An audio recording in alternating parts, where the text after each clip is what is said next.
Assalamualaikum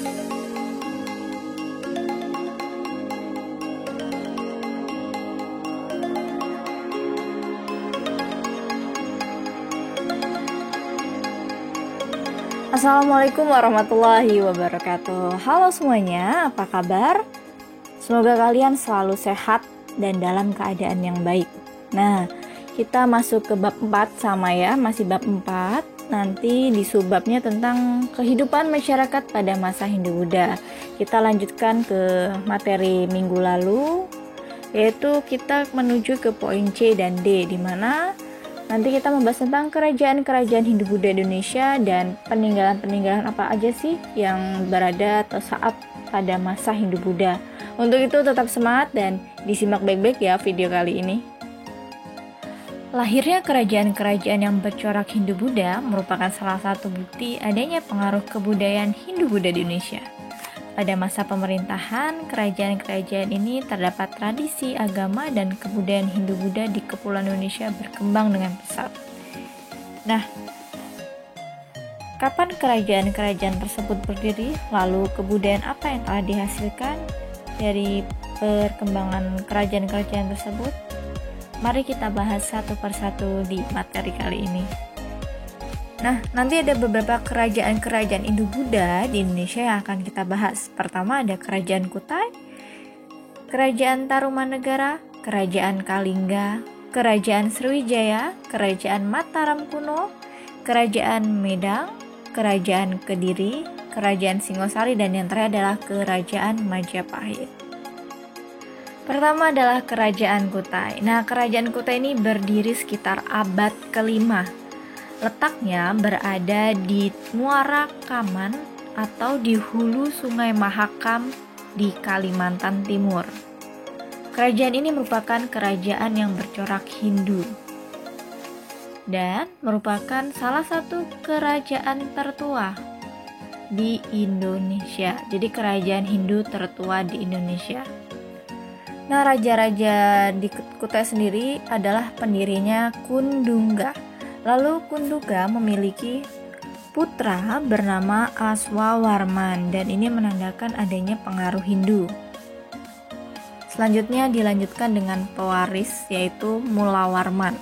Raja Mulawarman ini merupakan raja yang terkenal di Kutai dan saat Kutai sendiri merupakan sebagai kerajaan dengan puncak kejayaannya. Dari pemerintahan Raja Mulawarman berhasil meningkatkan kesejahteraan rakyat yang disebabkan oleh kebijaksanaan dan kedermawaannya. Untuk bukti peninggalannya adalah informasi yang awalnya diketahui dari berita Cina dan yang terkenal adalah Yupa. Nah, Yupa ini merupakan prasasti yang berupa tugu batu bertulis yang berfungsi sebagai tugu peringatan yang ditulis dengan bahasa Sanskerta dan huruf Pallawa. Di dalam kerajaan Kutai sendiri terkenal dengan 7 buah yupa yang semuanya dikeluarkan pada Raja Mulawarman. Dan salah satu yupanya itu berisi tentang bahwa Raja Mulawarman telah memberikan sedekah 20.000 ekor sapi kepada Brahmana. Untuk kegiatan ekonominya sendiri, kerajaan Kutai karena terletak di tepi sungai sehingga mendorong masyarakatnya melakukan kegiatan pertanian. Selain itu juga terdapat peternakan dan perdagangan. Dan untuk kehidupan sosialnya, masyarakat Kutai sudah teratur. Nah, maksudnya itu sudah dibagi ke dalam struktur kasta. Sebelumnya mendapat pengaruh dari India. Nah, Raja Kundungga dan keluarganya termasuk kasta kesatria, sehingga terbukti ya pada saat kehidupan sosial di kerajaan Kutai ini sudah menganut kasta. Yang kedua adalah Kerajaan Tarumanegara. Kerajaan ini berdiri sekitar abad ke-5 Masehi. Nah, lokasi tepatnya bisa dilihat pada gambar, yaitu Pulau Jawa bagian barat. Nah, sebagiannya berada di Lebak, Banten. Nah, ini tepatnya di dekat Sungai Citarum dan Cisadane. Dan Kerajaan Tarumanegara ini merupakan kerajaan tertua di Jawa. Berbeda dengan tadi ya, kalau Kutai kan Hindu tertua di Indonesia, sedangkan Tarumanegara tertua di Jawa. Nah, kerajaannya bercorak Hindu beraliran Wisnu. Bukti peninggalannya berupa 7 buah prasasti dan berita Cina berupa laporan perjalanan Fahyet. Untuk rajanya sendiri, yang pertama didirikan oleh Raja Dirajayu Jayasingwarman. Lalu raja yang terkenal adalah Raja Purnawarman. Nah, raja ini terkenal dengan kegagahannya, keberaniannya, tegasnya, jujurnya, adil dan arif dalam memerintah. Ia juga dikenal dengan para brahmana dan rakyatnya. Jadi sudah dekat sekali oleh rakyatnya karena kebijaksanaannya tadi. Nah, untuk peninggalannya sendiri tadi sudah disebutkan ada 7 buah prestasi seperti Ciareten, kebun kopi, pasar awi, jambu, muara Cianten, Tugu dan Lebak. Pada gambar sendiri ada prasasti Ciareten. Nah, prasasti ini terletak di Ciampea Bogor dan menjelaskan tentang adanya lukisan sepasang kaki yang dianggap sama dengan telapak kaki Dewa Wisnu. Selanjutnya untuk kehidupan ekonominya, Kerajaan Tarumanegara itu banyak bertani dan berdagang. Barang yang diperdagangkan seperti cula badak, kulit penyu, dan perak.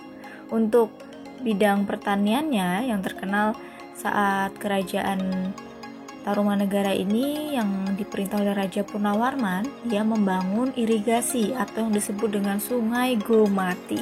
Nah, ini sepanjang 6.112 tumbak atau sepanjang sekitar 11 km.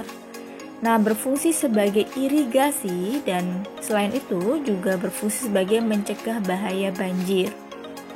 Nah, informasi ini terdapat pada prasasti Tugu. Untuk kehidupan sosialnya sama ya, masyarakatnya sudah teratur dan dibagi ke dalam kasta.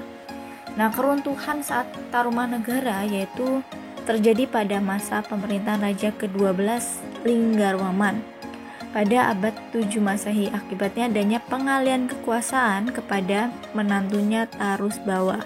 Namun, Tarusbawa sendiri mengalihkan ke kerajaannya sendiri, yakni Sunda. Nah, atau bawahannya Tarumanegara dan faktor lainnya adalah serangan dari kerajaan Majapahit. Selanjutnya kita masuk ke kerajaan ketiga, yaitu kerajaan Kalingga atau disebut dengan Holling. Nah, berdiri pada abad sekitar 7-9 Masehi dan terletak di Jawa Tengah. Untuk coraknya sendiri adalah corak kuda. Dan rajanya ini berbeda ya, dia terkenal dengan ratu atau perempuan yang bernama Ratu Sima. Dan Ratu Sima ini sangat terkenal dengan raja yang tegas, jujur, dan bijaksana. Untuk sumber sejarahnya atau peninggalannya ada berita Tiongkok, yaitu berita dinasti Tang dan prasasti Tukmas di lereng Gunung Merbabu. Untuk kondisi ekonominya sendiri, Kerajaan Kalingga bertumbuh pada sektor perdagangan yang berpusat pada pasar dan ditumpu oleh kegiatan pelayaran. Nah, untuk kehidupan sosialnya, lembaga kerajaan dan lembaga kemasyarakatan memiliki fungsi dan tanggung jawab yang jelas. Hukum dan undang-undang pun sangat dipatuhi oleh rakyat. Nah, pada gambar ada Ratu Sima dan prasasti Tukmas yang berada di lereng Gunung Merbabu. Yang keempat adalah Kerajaan Sriwijaya. Kerajaan Sriwijaya berdiri sekitar abad ke-7 Masehi. Kerajaan ini merupakan salah satu kerajaan besar yang pernah berdiri di Indonesia. Terletak di Palembang, di dekat pantai dan di tepi Sungai Musi. Nah, untuk corak kerajaannya, ini Kerajaan Sriwijaya berkembang menjadi pusat agama Buddha di Asia Tenggara, seperti yang diceritakan oleh Ising.